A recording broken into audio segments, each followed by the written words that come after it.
हर हर महादेव, जय शनिदेव। शनि की साढ़े साथी और ढैया से बचने के लिए पीपल की पूजा क्यों होती है, आइए जानते हैं इसके बारे में।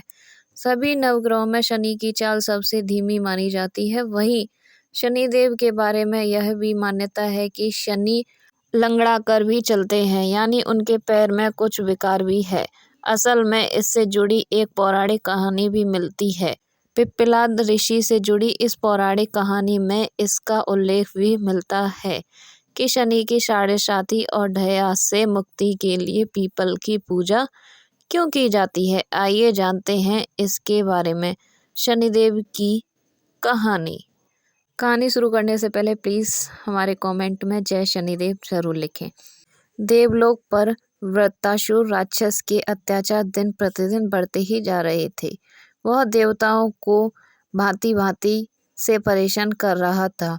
अंत में देवराज इंद्र को इंद्रलोक की रक्षा के लिए, देवताओं की भलाई के लिए और अपने सिंहासन को बचाने के लिए देवताओं सहित महर्षि दधीचि की शरण में जाना ही पड़ा।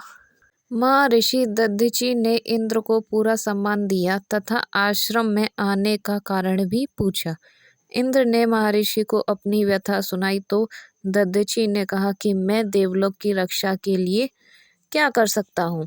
देवताओं ने उन्हें ब्रह्मा, विष्णु व महेश की कहानी भी कही, बातें बताई और उनकी अस्थियों का दान मांगा। महर्षि दधीचि ने बिना किसी हिचकिचाहट के अपनी अस्थियों का दान दे दिया। उन्होंने समाधि लेकर अपनी देह त्याग कर दी।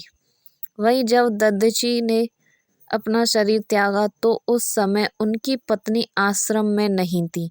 महर्षि दधीचि ने तो अपना शरीर देवताओं की भलाई के लिए ही त्याग दिया, लेकिन जब उनकी पत्नी को पता चला और वह वापस आई तो इस तरह अपने पति को देखकर विलाप करने लगी।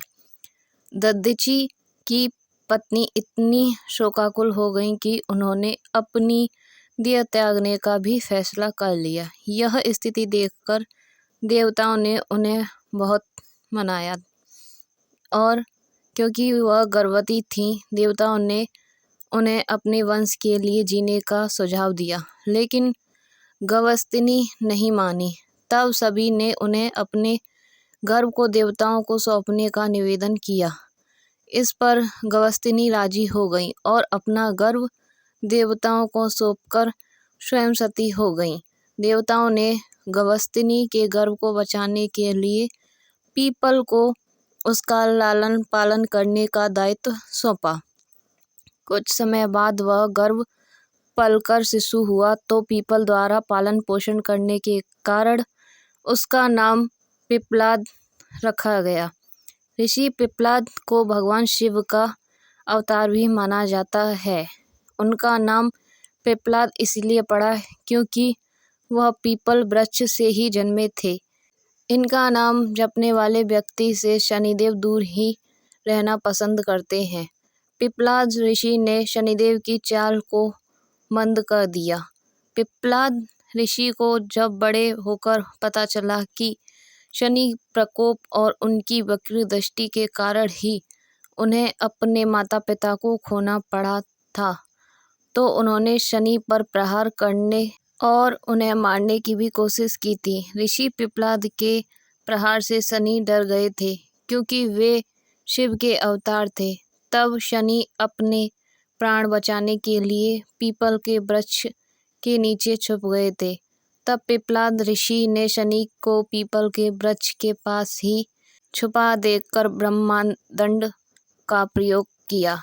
इस प्रहार से शनिदेव के पैर घायल हो गए और शनिदेव गिर गए। इससे शनिदेव की चाल धीमी हो गई और वे लंगड़ा लंगड़ा कर चलने लगे थे। शनिदेव ने तब इस विपत्ति से बचने के लिए शिव जी से प्रार्थना की थी। तब भगवान शिव प्रकट हुए और शिव जी प्रकट होकर शनिदेव को बचाया। पीपल वृक्ष के कारण ही शिव वहां प्रकट हुए थे। तब से मान्यता चली आ रही है कि जिस तरह पीपल वृक्ष के पास आकर शिव ने शनि को विपत्ति से बचाया था, उसी तरह अगर पीपल वृक्ष के ऊपर कोई तेल या दीपक जलाता है या कोई पानी चढ़ाता है तो शनि देवता उनसे बड़े प्रसन्न होते हैं।